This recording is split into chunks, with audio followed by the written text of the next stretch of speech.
لا تنسوا الإعجاب بالفيديو والاشتراك بالقناة وتفعيل زر الجرس ليصلكم كل جديد. وفاة الفنانة العراقية أزدوهي صموائيل. نعت نقابة الفنانين العراقيين يوم الجمعة الفنانة المخضرمة أزدوهي صموائيل التي توفيت عن عمر ناهز 81 عاما. وقالت النقابة في بيان: ببالغ الحزن والأسى تنعي نقابة الفنانين العراقيين وفاة الفنانة الكبيرة أزدوهي صموائيل التي وافتها المنية هذا اليوم، سائلين المولى أن يتغمدها بواسع رحمته وأن يلهم ذويها ومحبيها وزملائها الصبر والسلوان. والفنانة أزدوهي صموائيل ولدت عام 1942 وهي تنتمي لأسرة أرمينية مسيحية في بغداد، وتعد من رواد المسرح العراقي ومن أكثر الممثلات العراقيات نشاطا وغزارة ومشاركة في تاريخ المسرح العراقي. تعد الفنانة الراحلة أول امرأة عراقية تدخل قسم الفنون المسرحية في معهد الفنون الجميلة عام 1955، حيث قدمت عدد من المسرحيات أبرزها المثل النبيل ومسرحية عطيل لشكسبير ومسرحية أوديب ملكا ومسرحية فيما وراء الأفق وإيراد ومصري وحرمل وحبة سودة وغيرها من الأعمال المسرحية. كما شاركت في مسلسلات القضية وعالم الست وهيبة والحنان له أشرعة. وعينت أزدوهي صموائيل معلمة في بغداد، ثم سرعان ما اعتقلت وطردت من التعليم بعد انقلاب سنة 1963، واضطرت خلال الفترة من 1963 حتى 1965 للعمل حلاقة في صالون نسائي. عمار الحديثي كتب: وفاة الفنانة العراقية أزدوهي صموائيل بعد صراع طويل مع المرض عن عمر ناهز 81 عاما. وخلال السنوات الماضية رفضت الفنانة الراحلة مغادرة العراق على الرغم من سوء الأوضاع الأمنية، وقالت في تعليقات صحفية أن العراق هو بيتي الذي أعيش فيه بين أناس أحببتهم وأحبوني طوال عمري، فقد ولدنا هنا وضحكنا هنا ومن المستحيل مغادرته، وسأموت فيه ولن أهجره أبدا مهما حدث من مصاعب. وحصلت الفنانة العراقية خلال مسيرتها على جوائز فنية وتكريمية وتقديرية عديدة في العراق وفي مهرجانات مسرحية عربية عديدة شاركت فيها، ولقبت بقديسة وراهبة المسرح العراقي. كتب كريم السعيد: نتقدم بأحر التعازي والمواساة للوسط الفني العراقي بوفاة فنانة الشعب أزدوهي صموائيل.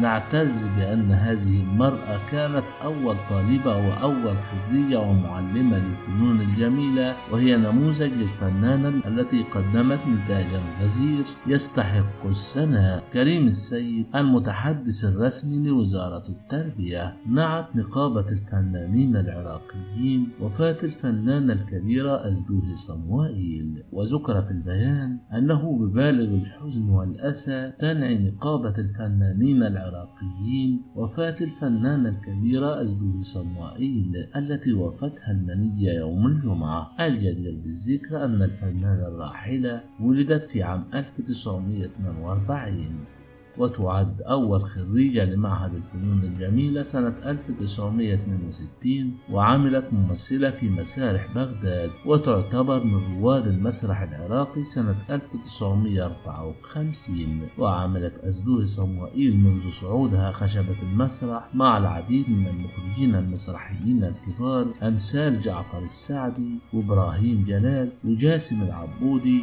وقاسم محمد وبهنام ميخائيل وبدري حسون فريد ومحسن العزاوي وجعفر علي وغيرهم من العمالقة في المسرح. في 24 من شهر فبراير تم إعلان الوفاة من قبل وسائل الإعلام العراقية، والذي أدى إلى نشر مشاعر الحزن في الوسط العراقي البغدادي بشكل خاص والوطن العربي بشكل عام، كونها من أبرز الفنانات الساطعات الناجحات نتيجة الأعمال الفنية التي نالت على إعجاب المشاهدين لتحصل على لقب راهبة المسرح العراقي أو قديسة المسرح. كانت مصابة بمرض صحي أدى إلى ارتقائها في المستشفى من أجل تلقي العلاجات الطبية وتحسين الوضع الصحي لها، ولكن مع الأسف انتهى المشوار العلاجي بوفاتها.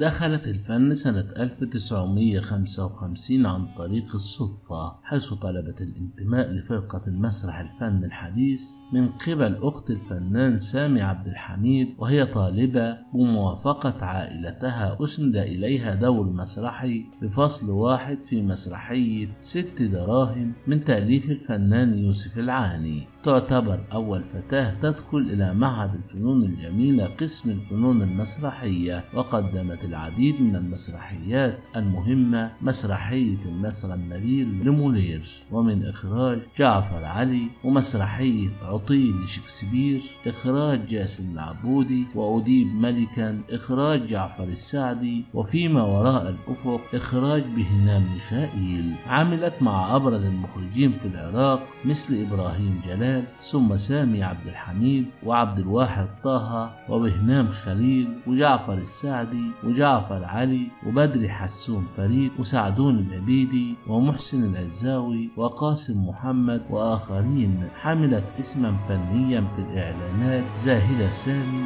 استمر معها إلى ما بعد انقلاب 14 تموز سنة 1958، حيث مثلت تحت هذا الاسم أيضا في مسرحيتي إني أمك يا شاكو وأهلا بالحياة. وتخرجت من المعهد عام 1962 وعينت معلمة في مدرسة بغداد، ثم سرعان ما اعتقلت وطردت من التعليم بعد انقلاب شباط سنة 1963، واضطرت خلال هذه الفترة كما قلنا أن تعمل بحرفة الحلاقة في صالون نسائي، ولقد اشتهرت في أدوارها الفنية بتجسيد شخصية الأم من خلال شكلها وصوتها. حصلت على جوائز فنية وتكريمية وتقديرية عديدة في العراق، ومن مهرجانات مسرحية عربية عديدة شاركت فيها. شكرا لكم على حسن المتابعة، دمتم في رعاية الله وأمنه، والسلام عليكم ورحمة الله وبركاته.